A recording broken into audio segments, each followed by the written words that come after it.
In the church today, one of the most controversial questions is obviously about Pope Francis. Well, one thing that just happened was Archbishop Vigano has come out with a statement openly questioning the resignation of Pope Benedict. Now, that's a huge thing, because what would that mean? It would mean that if his resignation was invalid, the whole papacy of Francis would be not only in question, maybe totally invalid. So there's huge implications here. We have with us an expert in this. In fact, I think the world's foremost expert in it. His name is Dr. Mazza.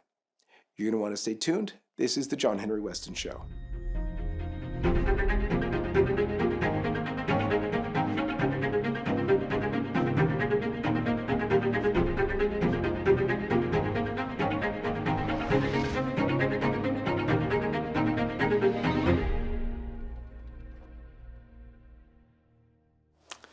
Dr. Mazza, thank you for being with us. Oh, it's a privilege. Let's begin as we always do, at the sign of the cross. In the name of the Father, Father, and of the Son, and of the Holy Spirit. Ghost. Amen. Amen. So, if I may call you Ed. Please. So, Ed, I mean, this is hugely controversial. You are a noted professor. You are an academician in the Catholic world, obviously a practicing Catholic. You've put yourself out here in a big way. But before we get into all that, I want to just give us, for our readers or viewers, some of your background. Who is Ed Mazza, and what are you doing now? I am a professor of history. I taught for 14 years at Azusa Pacific University here in Southern California, which was actually an evangelical school, but they were quite tolerant of an uppity Catholic, traditional Catholic. And I'm originally from New York. I have a book with Angelico Press entitled The Scholastics and the Jews, which is basically a book about St. Raymond of Peñafort, sort of the father of canon law, and one of the successors of St. Dominic, and his traditional dialogue and approach to non-Catholics. I've studied outreaches to other religions, but in a traditional way, and also canon law. And at the moment, I am teaching online courses. For example, starting on Mercy Sunday, I'm offering a mini course, 4 Sundays on St. Augustine's Guide to Sanctity During Societal Collapse. So if the folks go to edmundmazza.com, they can check that out. We're also doing a course this spring on the history of the church from 1966 to 2016. But basically nothing happened during that time. Nothing at all. No. Very, very apropos for our times. So tell me, I mean, yours is a background steeped in faith, in academia, and yet what you've proposed has, I'm sure, gotten you a lot of flack. It has. And of course, I want to stress that I may not be able to tell people who the Pope is, because after all, I'm not a biologist. But I do have the Mazza hypothesis. And as a layperson, I would never have ventured into this territory if it weren't for good pastors who kind of pointed me in that direction. I'll just name a few names. In the fall of 2018, Monsignor Nicola Bux, it's spelled B-U-X, a friend of Ratzinger, a member of the Curia, a priest for 50 years, he came out and said in an interview with, I believe, Aldo Maria Valli in October of 2018, and they were discussing this terrible situation in the church under Francis. And Monsignor Bux said, I think we need to do an investigation of Benedict's resignation. So being a scholar, I decided to stick my nose into it. Also, I must say, I consider myself to be a spiritual son of the late, great Father Nicholas Gruner. It's going to be 7 years now this month, next week, since we lost him. And I still remember in the late 1980s in high school, my mother gave me a copy of the Fatima Crusader. And so I've been following the message of Our Lady of Fatima ever since. And I think Father Gruner was right when he said that the full third secret was not revealed, that the consecration of Our Lady, consecration of Russia to Our Lady had not yet happened, has not yet happened. And now, I don't know that many people know this, but there's a video out there, I can give you the link, of Father Gruner in the fall of 2014. That's pretty early. Fall of 2014, telling people that because Pope Benedict did not specifically renounce his munus, therefore he didn't renounce the papacy at all. And wherever he went, like for example, he went to Ireland for St. Patrick's Day 2015. Everybody he met, he said, "Look, this is Father Gruner talking. Francis is not the Pope. Uh, Pope Benedict is still the Pope." And now, as you say, let's just watch a little clip of that right now, sure. and then I'm going to get your take on it. He says very clearly, and you can read it for yourself, Benedict in his resignation says, "I am not resigning the munus," M-U-N-U-S. That means in Latin it's the office. Yet canon law, I think it's 332, if I got it correct. I can find it for you. If I don't have it here, I most likely don't, I can send it to you. 332, which says, if a pope were to resign, he must resign the munus.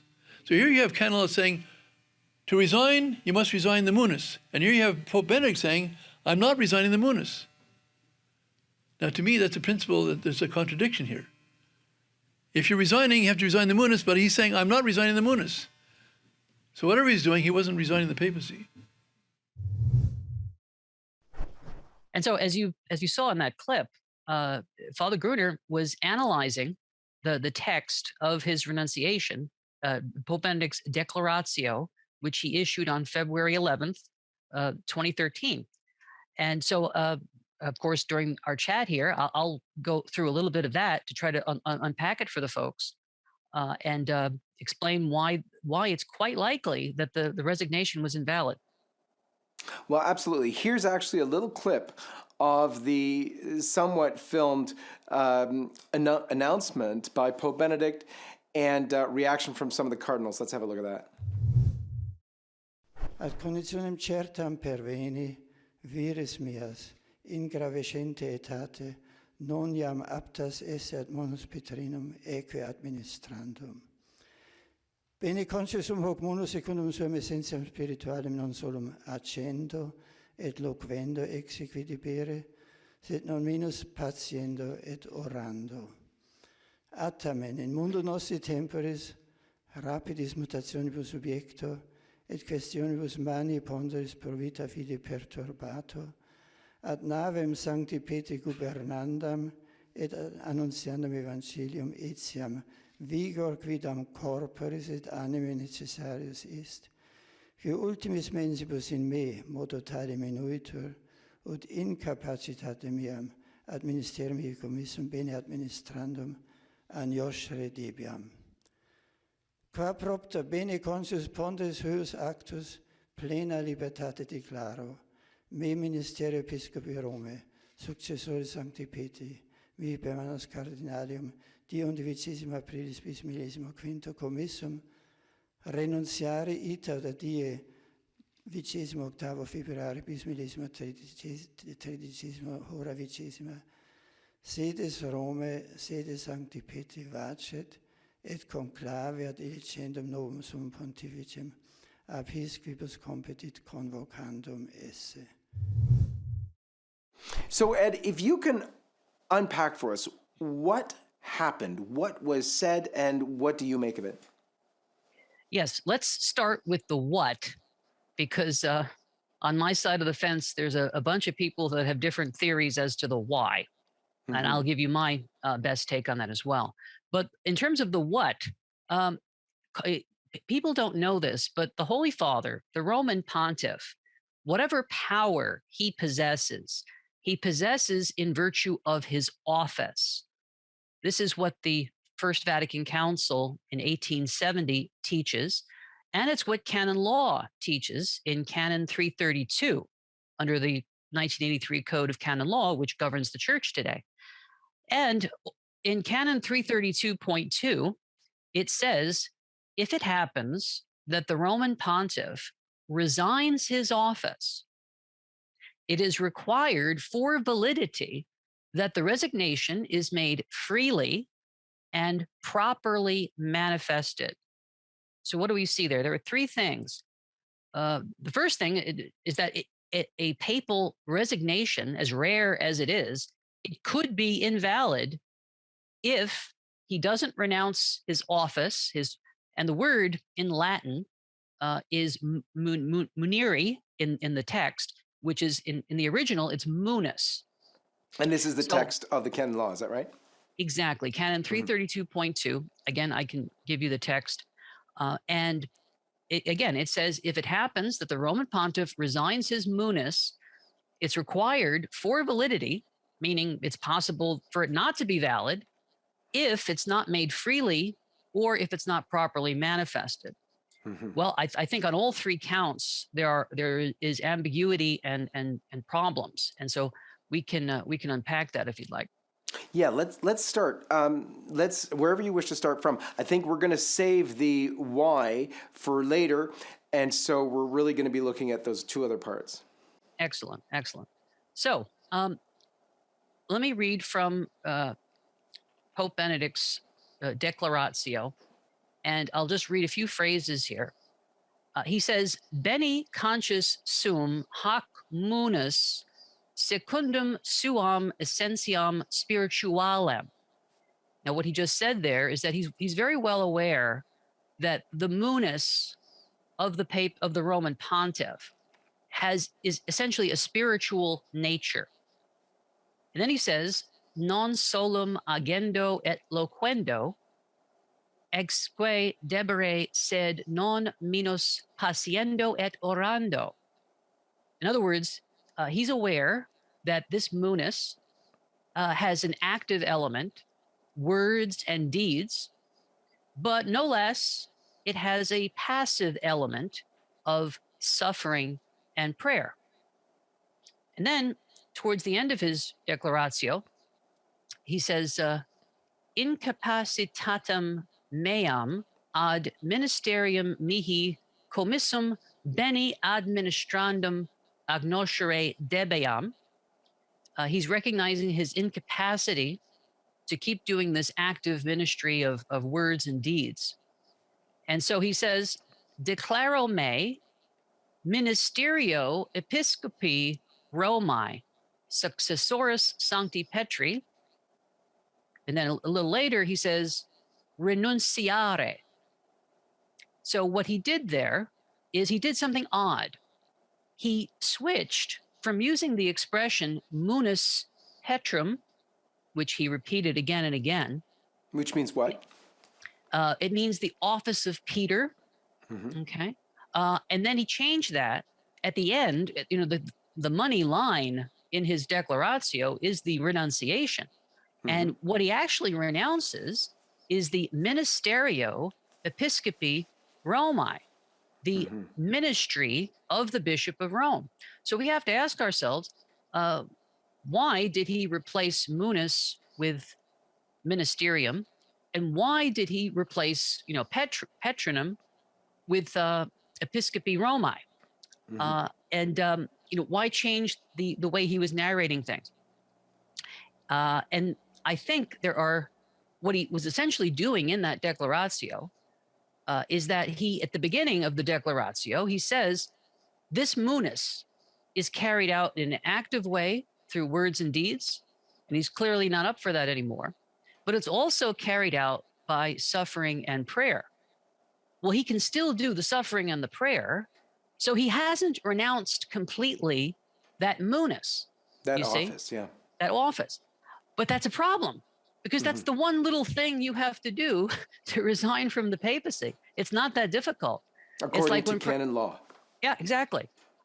He has to resign the office. And so we don't have that in the key phrase of the Declaratio.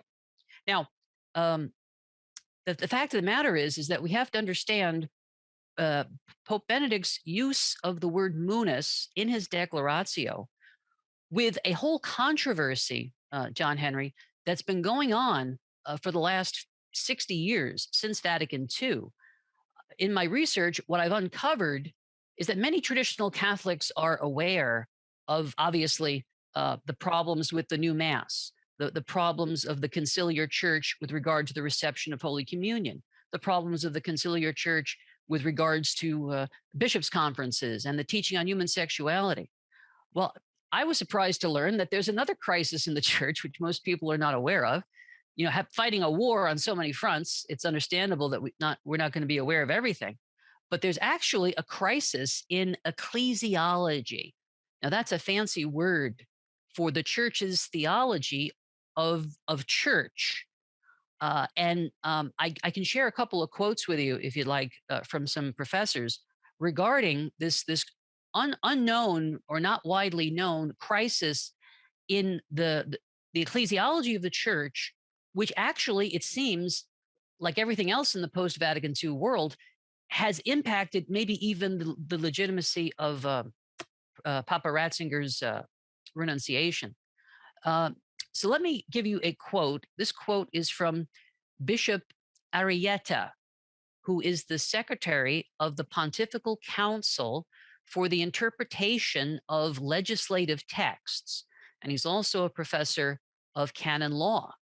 And he talks about, in an article from 1995, over 25 years ago, he says problems have arisen since the council with regard to the public function and the notion of office are particularly reflected in the fluctuating use of notions such as munus, ministry, and office, both in doctrine and in the official texts of the church. And Arrieta's remarks are echoed by another professor. Her name is Anna Slawakowska. Hope I'm not butchering the Polish there. She's from the John Paul II Catholic University of Lublin. And in her article, she says the purpose of this article, this is from 2015, is the interpretation of the notion of munus in the Constitution Lumen Gentium, right, from Vatican II. And listen to what she says. The Latin noun munus is an ambiguous word. Full stop. And she says, in the teaching of the Second Vatican Council, this word is presented up to 255 times. And she goes through the various meanings of it. It could mean office, it could mean function, it could mean service, it could mean ministry. And she says, she concludes, in many places, the translation of the Constitution from the Latin language into the Polish language, both in 1968 and in 2002, are different. And she says this can cause not only problems of interpretation, but also doctrinal problems. And so this is what I bring up to many people who say, well, ministerium, it means, if you look it up in a Lewis and Short Latin dictionary, it means the same thing as munus. And according to the experts in canon law, that's not necessarily so. In fact, if you'll indulge me a minute longer here, this is what Slawakowska has to say. The term munus is most often analyzed in the literature with two others, officium and ministerium.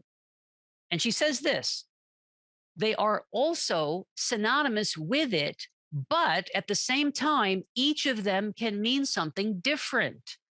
And this is the key phrase in her statement. Their use, whether separate or synonymous, always depends on the context of the utterance, the author's intention, or the purpose for which they are used. Okay. So if we want to know the author's intention, I would suggest that in addition to the declaratio of the Holy Father, that we also turn to his last general audience before he left the scene, as it were. I could go into that if you'd like. If you can, please, because here is where you will have some of the most contention. It seemed clear from declarations of Pope Benedict that he was resigning somehow from the papacy. And so this is the big, counter argument, I guess you'd say, of people who say, wait a minute. He's said over and over again that, no, he's resigned. So what's the big contention here? So my answer to the people who say that is that, there are John Henry, there are tens of thousands, maybe millions of couples in America and throughout the world who will swear up and down that they're married. But it may be that there's a situation that was an impediment, and therefore they're not really married in the eyes of God, despite all their protestations. In other words, if you don't, we're obviously not going to be able to go through all the conditions for a proper marriage, but there are conditions, and if those conditions are not met, then they're not really married in the eyes of God. It's the same thing with resigning the office of the papacy. In in canon law, there's a term called substantial error, and substantial error normally comes up in marriage cases, because marriage is something that you have to enter into freely. And if you don't, then it's not a marriage. That's one of the conditions. Um, well, believe it or not, canon law, canon 188, says that when someone in the church resigns from their office, one of the things that would invalidate that resignation is something called substantial error. It's when your intellect has an erroneous idea of the object that you're choosing, that your will is choosing. Well, if your intellect presents an erroneous object to your will and your will chooses it, your will is not free. I'll give you a quick example, and then if you'd like, we can jump into Benedict's last audience. An example that we could give is this. Let's say there's a man and he will only marry, he stipulates, I will only marry an imperial Romanov princess, right? A daughter or granddaughter of the last czar of Russia, Nicholas II. And so he's very happy because he meets a girl named Natasha Romanova, and he marries her. But guess what? She's not really an imperial Romanov daughter or granddaughter. She's actually from the Marvel Comics Avengers, right? That would be called substantial error, because his intellect presented him with an object which he freely chose, but he didn't actually freely choose it because his intellect gave him an erroneous idea of it. How do I apply this to Benedict? It's very simple. If Benedict thought he could resign the active ministry of the papacy, but somehow still remain papal, and was able to offer up his sufferings and prayers in an ontological connection to the munus that belongs to St. Peter. In other words, still as Pope. Still as Pope in the passive sense, not in the active sense, you see. Right. So he believed in some kind of bifurcation of the papacy. It's a bifurcation. See, this is where we get into the post-Vatican II problematic theology or problematic ecclesiology. And there have been books and articles, and I can rattle off names, but I don't want to confuse the folks, since this is probably the first time they've been introduced to this. So I'm going to try and break this down and make it real simple. But maybe the best way to branch into that, to launch into that, is to read briefly from his last general audience, St. Peter's Square, the 27th of February, 2013. And this is what he says. I won't read I have the Italian in front of me and I have the English in front of me. I'll just stick with the English for the moment. And what he did was, the Holy Father was speaking about the anniversary we just celebrated last week. His, April 19th was the 17th anniversary of his election to the papacy. And so in his last Wednesday audience, he was reflecting back on April 19th, 2005, when he accepted being the Roman pontiff. And this is what he says. He says, the always is also a forever. Like, in other words, once he committed himself to becoming Pope, it was a forever. He says, quote, there's no longer a return to the private. And this is the key phrase. My decision to renounce the active exercise of the ministry does not revoke this. Does not revoke what? his papal commitment. And I'm going to unpack that in the rest of our segment together. But let me just finish with his statement. He says, my decision to renounce the active exercise of the ministry does not revoke this. Notice he qualifies what he is renouncing. He didn't say, I'm renouncing the munus. He can't, because he still wants to do the passive exercise of the ministry, namely the prayer and the suffering. But that's connected to the munus, to this ontological principle. So he says, I do not return to private life, to a life of travel, meetings, receptions. I do not abandon the cross, but it remain in a new way with the crucified Lord. Now that's very interesting, because in 1977, he gave a speech in honor of Pope Paul VI, his 80th birthday, in which he repeatedly referred to the papacy as a cross. And here in 2013, we have Ratzinger saying, I don't abandon the cross.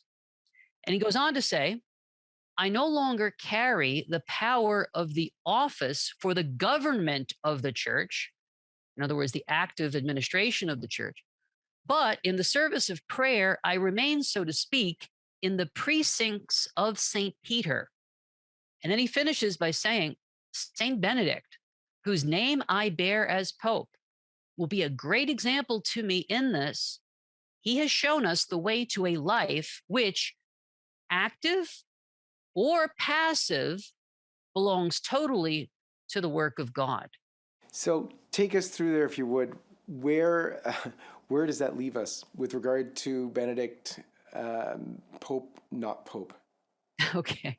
Well, let me inflict one more quote on you, because I think this is what really, it got my spider sense tingling. Okay. Mm-hmm. Pope Benedict has given interviews to his old friend and the journalist Peter Seewald. Mm-hmm. And one of those interviews was a full-length book. It's called Benedict XVI, Last Testament. And that came out, he did the interview in 2016. It was published in 2017. And Peter Seewald puts it, he basically throws the Holy Father's words from his Declaratio right back at him and says the following: is a slowdown in the ability to perform reason enough to climb down from the chair of Peter? And Benedict answers and says, one can make that accusation, but it would be a functional misunderstanding. Accusation. Seewald is only repeating to him what Benedict said in his Declaratio, right? Mm-hmm. It's a yes or no answer. But Benedict does not give a yes or no answer to the question. Instead, he says, the successor of Peter is not merely bound to a function. The office enters into your very being. In this regard, fulfilling a function is not the only criterion. Well, this is what really got me interested in this question. And so I researched, I'm beginning to dream in German. I've been going through so much of Joseph Ratzinger's works, and I think I'm beginning to suffer from Stockholm syndrome. I'm going to start talking like Ronner and these other Nouvelle theologians, if you know what I mean. Oh boy. But let me explain what he means by, or I'll try to explain what he means by functional misunderstanding. See, Benedict characterizes Seewald's question as a functional misunderstanding. This idea that, well, let me just put it this way. It's as if he's correcting Seewald for suggesting that Seewald has missed the transcendent component of the Petrine munus, of the office. The office enters into your very being. When Seewald somehow suggested that whenever Ratzinger is not actively leading the church, he's no longer papal. But Benedict corrects him and says the office enters into your very being. It's ontological. It's an always and a forever. Now, this is interesting because I found a quote, I've found more than one quote from Ratzinger where he explains the difference between something that's ontological and something that's functional. For example, Benedict once criticized Martin Luther precisely for misunderstanding the difference between munus as jurisdiction or function and munus as rite or sacrament. For example, Benedict says, for Luther, the priest does not transcend his role as preacher. The consequent restriction to the word alone had as its logical outcome the pure functionality of the priesthood. In other words, for Luther, the priesthood consisted exclusively in a particular activity. And if that activity was missing, the ministry itself ceased to exist. So there was purposely no further mention of priesthood, but only of office. The assignment of this office was in itself a secular act. What Benedict is trying to say here is that I believe the way to understand his declaratio, his words at his last general audience, and his words to Seewald is that he's still papal even when he's not doing the active component or the functional component of what's traditionally understood to be the papacy. Mm-hmm. Yeah. To be fair, I think there are a lot of indications that make things very confusing. Benedict still wears white, the papal colors. In fact, correct me if I'm wrong, but in the book, he's asked, why are you still wearing white? And there seems to be some really lame excuse over there wasn't a cassock available for me. Yeah, the no black cassocks available in Rome. Did you know that, John Henry? Yeah, it's incredible. That's obviously for people who might never have been in Rome, that might make them scratch their heads. But for anybody who has been in Rome, that's very laughable because every corner you pass has some store full of soutanes. So it's very strange indeed. Another one of those things, he's still referred to as the Holy Father. He, in fact, still signs with a papal signature. In fact, Pope Francis refers to Pope Benedict as the Holy Father. Very, very odd indeed. So, and he hasn't left the walls of the Vatican. He stays in the confines of the Vatican, as it were. So, very strange indeed. But continue, if you would. Yes, well, you see, and you forgot to mention, he also gives apostolic blessings. Can you give apostolic blessings, John Henry? Can I? No. That's reserved to the Pope alone. So what's going on here? And what it is again, Ratzinger has published many times his view, his ecclesiology. Maybe the best way of putting this is to explain it this way. Among the innovations of Vatican II, one of the major innovations was when Vatican II said that bishops, when they are consecrated, when they receive the sacrament of ordination, not only do they receive the power to, confect the sacraments for the faithful, which the church always taught, but Vatican II said something different, said something new. They said that bishops, when they get consecrated, they also receive through the sacrament the power to teach and to govern. Now, for 800 years, that was thought to be something that is given to the bishop from the Holy Father. In other words, it's something called missio canonica, or canonical mission. And it's a grant of jurisdiction, which gives you the power to govern. Now, Benedict, in a book that was published the year after the council, it's called Theological Insights of Vatican II. In that book, Benedict Joseph Ratzinger goes to great lengths to explain that the council has moved past this medieval concept where there is an office given to you whereby you can govern the church, which is a separate power from the from the power that's given to you when you're made a bishop, you see.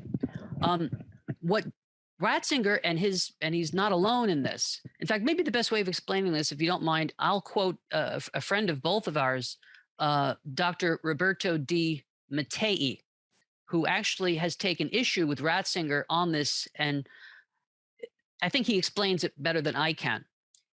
Roberto Di Mattei says, Vatican Council II did not explicitly reject the traditional concept of power, potestas.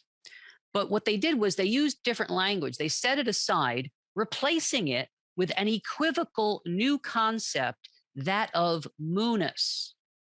He says Article 21 of Lumen Gentium then seems to teach that episcopal consecration confers not only the fullness of orders, but also the office of teaching and the office of governing. Whereas in the whole history of the church, the act of episcopal consecration has been distinguished from that of appointment or of the conferral of the canonical mission.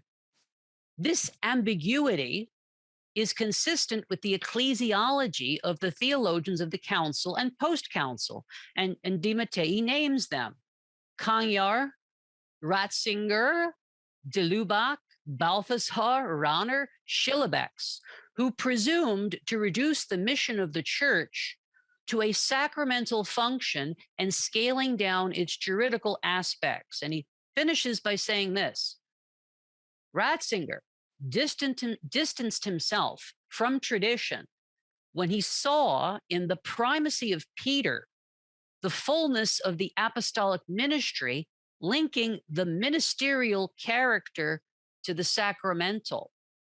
So let me put that in plain English. There's a school of thought in the Catholic Church which says that it's not the election of the Pope that gives him, or his acceptance of the election, that gives him his power. It is by virtue of the fact that he has consecrated a bishop. Because a layman, canon law, in fact, says if someone is a layman or a priest or a deacon and he's elected pope, he must immediately be consecrated a bishop.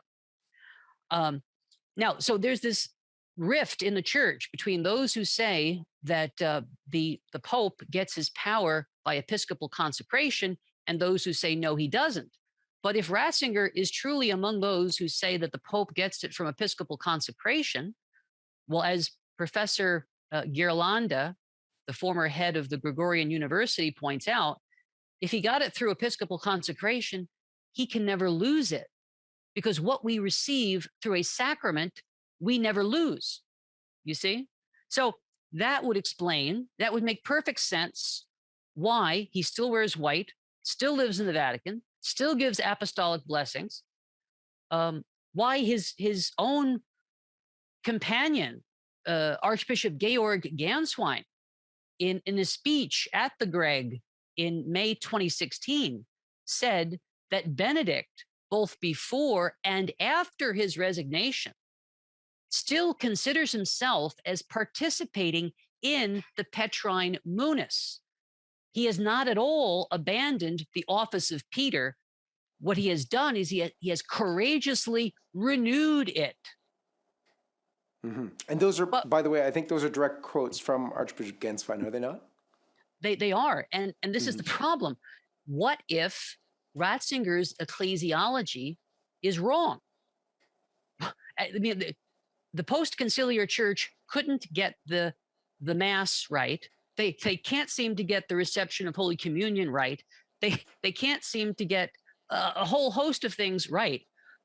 We're supposed to believe that they manage somehow to get papal resignations correct, or the theology of the church correct. Again, as Di Mattei points out and others have pointed out, this is a new way, a novel way of looking at bishops and their power.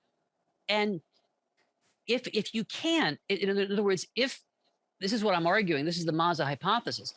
If Joseph Ratzinger thought that he could somehow leave the active governance of the church, the active ministry, but still participate ontologically in the munus, if he could still hold on to some aspect of the papacy, then he didn't really renounce the papacy. Because if you're going to renounce the papacy, traditionally speaking, you have to renounce the whole thing. It's like that old Frank Sinatra song, all or nothing at all, if you know what I mean.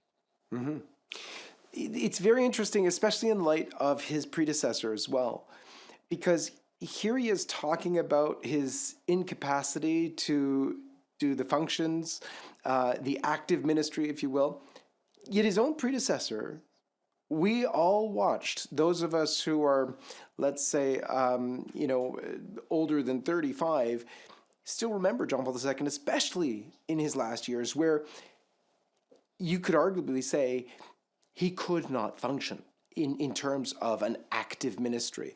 We remember him for years shaking with Parkinson's, for being able barely to stand. I remember when he was in Toronto in the early 90s, lifting up our Lord in Holy Communion in front of all the people, but he was hunched over so much he could barely move.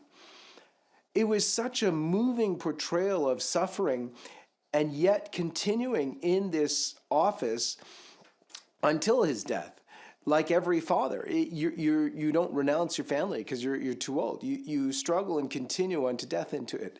When Pope John Paul II was in Toronto, there's a famous exchange with Conrad Black. He apparently visited his house, and Black asked about that, just that, hey, what about, retiring? And John Paul II famously responded, there is no such thing as a Pope Emeritus. And yet, here we have this situation from John Paul II's successor, who's basically done this, made a so-called Pope Emeritus, but at the same time, as you're pointing out, his intention wasn't fully that. It wasn't to renounce it fully because he sees that can't be done fully, or at least in his thought, it can't be done fully. And so he couldn't have done it. As you were saying about what his intent actually was, and what does that mean for the resignation that was? Yes, if actions speak louder than words. The fact that he chose to be Pope Emeritus of Rome, that he wears white, that he gives apostolic blessings, that corroborates, this external evidence corroborates our reading of his declaratio, of his statement at the last Wednesday audience, his answers to Seewald, his statements that he's made about ecclesiology over the last 60 years. But I'll add this. This innovation of a Pope Emeritus. It's one thing to be a Bishop Emeritus. They didn't exist until after Vatican II. But the idea with a Bishop Emeritus is that he no longer has the active governance of a diocese. So he's emeritus, but he's still a bishop. And so he's Bishop Emeritus. But in the case of a Holy Father who retires, he can't be, if he gives up the active exercise, you could say he's emeritus, but then he would still be Pope, as it were. He's not, or another way of putting this is, because I did some deep research into this 2 years ago after I was on the Dr. Taylor Marshall show.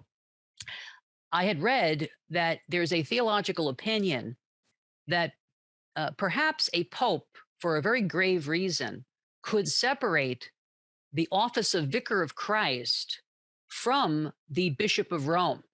Because, of course, Peter was the Bishop of Antioch and still was the Pope before he was Bishop of Rome. In fact, he was still the Vicar of Christ even before he was the Bishop of Antioch. And according to Vatican I, they decided not to solve the issue. And so it is legitimate, although it's a minority opinion among the theologians, that a Holy Father under grave circumstances could separate the office of Vicar of Christ from the Diocese of Rome, from the Episcopacy of Rome. But let me play devil's advocate. Let's say that the majority of theologians are correct, and you cannot separate them. That what would that entail? Well, if being Vicar of Christ is inseparable from being the Bishop of Rome, if you become Bishop Emeritus of Rome, what would you automatically become?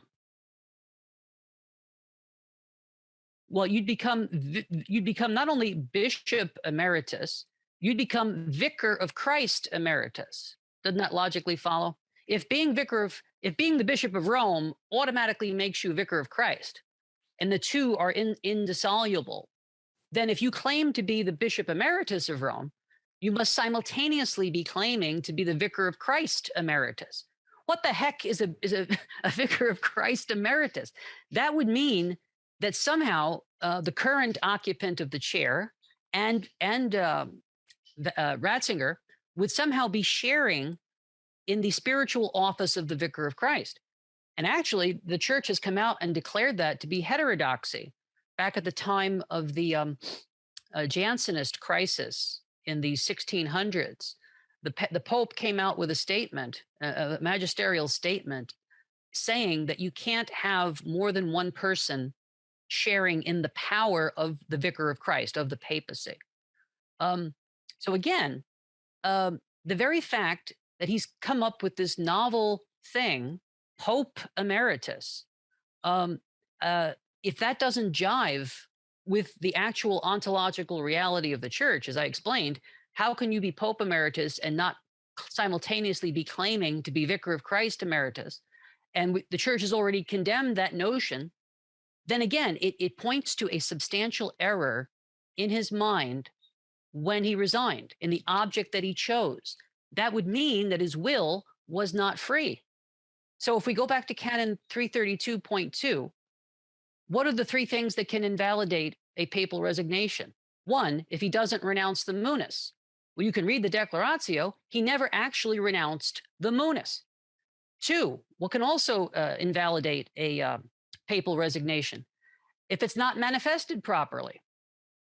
Well, there's so much confusion over the language, and we have scholars testifying to that about munus and office and ministerium, and there's so much ambiguity in his statement and in his further clarifications on the subject that I think it's arguable that his resignation was not manifested properly. And what's the third thing that can invalidate a papal resignation? If it was not done freely. Now, when people hear that, they think, well, somebody has to put a gun to somebody's head and then they're not free. That's not what I'm suggesting. Although I think we should look into the Communist Party of China and other aspects, the pressures that were put on Benedict. As you remember, there were tremendous pressures being put on Benedict at that time. I wouldn't want to rule out the possibility of some heavy-handedness between the New World Order and the communists with regard to, and the traitors in the church with regard to the resignation of Benedict. But putting all that aside, as I say, the Canon 188 says that a resignation due to substantial error is automatically invalid by the law itself. And so if he had a messed up notion, an erroneous notion of what he was renouncing or half renouncing or whatever, his will was not free. And so I think the three possibilities for invalidation are there. And that's why I think Archbishop Vigano is right to say, look, before the next conclave, we've got to get this straight. We have to have an objective investigation of this. Mm-hmm. One question before we get to the why, because I do want to hit that right before we end. This question comes actually from Professor De Mattei, who you quoted before. As you know, we go quite back quite a ways. One of the things he mentioned to me was, well, if Ratzinger had such a distorted view of the papacy and his resignation is perhaps invalid because of that, would his own acceptance of the papacy way back in 2005 also be affected by that same having it wrong in the first place? That's an excellent question. Now, on the surface of it, people who think Benedict is still the Pope or is likely still the Pope, they take a question like that and it sounds like the question, are you still beating your wife? But I'll venture an answer. And the answer is pretty simple.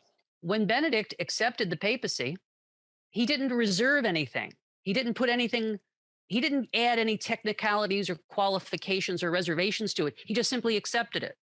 Therefore, that's fine. That's fine and dandy. The problem is that if you want to resign the papacy, it's kind of like President Nixon. In one sentence, he resigned the office of the presidency of the United States. He said, I hereby renounce the office of the presidency of the United States. If Benedict had done that, there'd be nothing for you and me to talk about. But the problem is when your intellect has an idea of the papacy, that you can somehow renounce the active part of it, but still ontologically, metaphysically, participate in the Platonic form of Pope with a capital P, mystically. Um, if that's your thought pattern and you choose that, then your will is not really free if it chooses something that's erroneous. Um, And so, for yeah. instance, had he just said simply, like President Nixon did, I resign the office of the papacy, that would be done whether or not he thought differently about it. Off the top of my head, I would say it's kind of like when when the minister gives the Eucharist, or when the priest does baptism, or even when a Protestant gives somebody baptism. The church says that as long as he intends to do what the church intends to do, it's valid as long as he uses the right words. And it doesn't really matter if he has his theology completely together. So I would say is that if Benedict just used the right words, I mean, Canon 332.2 says if the Roman pontiff renounces his munus, it has to be free and it has to be properly manifested. And if he had done that in word and in deed, we wouldn't be having this discussion right now. Amazing stuff. Very confusing. But boy, what a change this would bring. I mean, would it, if in fact his resignation was deemed invalid by an investigation in the church, as Archbishop Vigano has called for, and I think other bishops would support. Some other bishops, of course, not by no means am I saying the majority of so, but what would that then mean for the church today? Would it basically invalidate all of Pope Francis's actions as Pope? Well, people are divided on that. My take is that certainly all these heretical documents, at least materially heretical, like Abu Dhabi, that God wills the plurality of religions, all these terrible encyclicals and post-apostolic exhortations like Amoris Laetitia, which seems to say that people that are divorced and remarried can receive Holy Communion, even though they're in an objective state of grave sin. Or even it says worse than that. It says there are times when people have to sin, so to speak. But anyway, I think those would automatically be wiped away. But in terms of church appointments, there is something called ecclesia supplet, or a jurisdiction that the heaven supplied jurisdiction for a situation like this. And another thing I wanted to add to your question there about what if Bergoglio is an anti-pope. People often accuse me and others of trying to provoke schism, and obviously that's the last thing I want to do. And I'm only following what Father Gruner basically told me to do, and Monsignor Books, and now Archbishop Vigano. But Saint Cajetan, in his commentary on the Summa, he says the following: if someone, for a reasonable motive, holds the person of the Pope in suspicion and refuses his presence and even his jurisdiction, he does not commit the delict of schism, nor any other whatsoever, provided that he be ready to accept the Pope were he not held in suspicion. And then another quote I could share with you is from, before Vatican II, the most respected commentary on canon law was the 8-volume set by Francis Xavier Werner and Peter Vidal.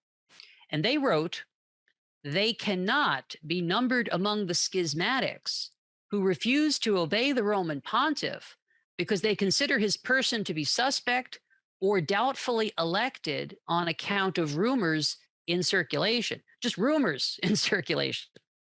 So I want to make that clear, that I don't endorse schism, nor do I want to promote that. And from what I can read, it seems that I'm not doing that, or and I don't think that Archbishop Vigano would be encouraging that, or Father Gruner, or I want to add, Father Paul Kramer recently came out with a book about Pope Benedict's resignation and about Jorge Bergoglio. I believe it's called "On the True and False Pope," that just came out in November of last year. And also, I don't know if you're familiar with a Dr. Ridiley, who was a student of Romano Amerio, from the book Iota Unum. He just came out with a book. It's in English and in Italian. At the heart of Ratzinger, he is the Pope, not the other. So very, very bright people are looking into this for the good of the church. And so absolutely. And yeah. I know Professor Rodelli, Ah. and not only very bright people have to understand these are very, very faithful Catholics. The kind of Catholic who would want to give his life for the faith, ready to, offer up everything. And they are offering up already, as are you, very much of your reputation, putting yourself in the line of fire by high-ranking churchmen, by those you might love and respect in the faith as well. So very challenging things to do. Well, I couldn't suffer worse than, if you don't mean it, sorry to interrupt you there, John Henry. I couldn't suffer worse than Ed Penton. You remember a few years back, Cardinal Maradiaga called him a mafioso? Yeah. Unbelievable stuff. But before we close, I wanted to get to your why. Why do you think Ratzinger, Pope Benedict, did what he did? Well, again, there are different takes on this. Some people think that he did it deliberately because he foresaw what was coming and wanted to make sure that whoever succeeded him, if he was going to be a modernist, all his work would amount to nothing, legitimately. Other people like myself think that he committed some kind of substantial error or had some erroneous theology that, in a sense, fortuitously saved us from Bergoglio being a legitimate pope and by Ratzinger still being the pope. So there are various theories about this, but I think my bet is, and my research is that it was more his post-conciliar ideas, his Nouvelle Theologie, that gave him this idea that you could still be papal without actually administering and governing the church. And if I could throw in here the testimony of, I know you're familiar with the work of Malachi Martin in his book that he wrote 30 years ago, The Keys of This Blood. He said something interesting. And of course, whenever we hear Father Malachi Martin's name, our ears have to perk up because he claimed to have read the Third Secret. And in his books, although he could not actually come out and state the Third Secret, he often mixed in parts of the secret between fact and fiction, especially in his fiction works. But what I'm getting at is from one of the last chapters of The Keys of This Blood, Father Malachi Martin says the following. He says, there are three dreadful outcomes that are possible after John Paul the Great, leaves the scene in the future. And he says the first possible outcome is the day when, quote, a sizable body of clergy and laity become convinced, rightly or wrongly, that the then occupant of the apostolic throne of Peter is not, perhaps never was, a validly elected pope. And that kind of scares me because maybe that's in the Third Secret. In fact, Father Malachi Martin, when he addressed an audience in Detroit, Michigan in 1989, he said, quote, we're facing what we may have to face, finally, the false pope. And of course, there's the Peter Seewald, in one of his interviews with Pope Benedict, talks to him about the prophecy of Malachi. Because according to the prophecy of Malachi, the glory of the olive is the pope that Pope Ratzinger would represent. And then after him is supposed to be a terrible time of tribulation and perhaps even an anti-pope until Peter the Roman comes and sets things straight. And so Peter Seewald says to Papa Benedetto, is it possible that you are the last pope, or at least the last pope of a certain era. And Benedict says, yes, anything could happen. It could be true. So there's a lot of things that need to be investigated, is the way I would put it. Yeah, that prophecy of Saint Malachi is very fascinating. In fact, I remember way back in the 90s still being in the Church of Saint Paul outside the walls in Rome. And at the time, they had the images of the popes all along the ceiling, just below the ceiling, actually. And it sort of lined the whole church all the way around. You could watch it. And after JP2's image, there was only space for two more. And so it was based on the prophecies of St. Malachi. And when I went back later, after the election of Benedict, and actually it was right after Francis's election, I noticed that they had made a second row and moved them all around. So now there's room for lots and lots more. But it was still fascinating that after JP2, there was only two spots left. One, of course, taken by Ratzinger. And then after that, just one more. And it's Peter the Roman, of course, in terms of Catholic prophecy. But I always found that stunning and wondered what it meant. But this is truly a fascinating time in the church. You've been selected in a way, or called to do something really unique here in bringing out this thesis, even though it, I know, has cost you a lot. God bless you for what you're doing. And let's see how God works to bring clarity to our current mess. God's will, it's in Our Lady's hands, our Lord's hands, and we work and pray for the triumph of the Immaculate Heart of Mary. Amen. Thank you so much, Dr. Mazza, for being with us. Thank you, John Henry. God bless all of you, and we'll see you next time.